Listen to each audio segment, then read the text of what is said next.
In this video, I will show you how to edit a certificate which is scanned. So first, go to Google search and then click on or search for image to Word.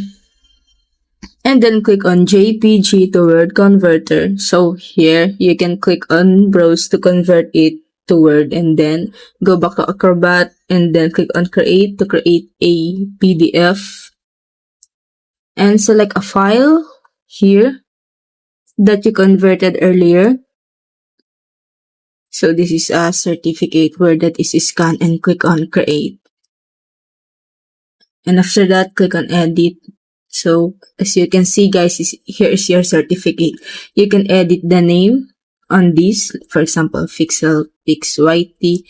You can change the color. I change white to see it. And then you can also resize it. And you can edit also the other text here, like for example, these 3 signatures, you can replace it. And that's it. If it helped you, please like and subscribe.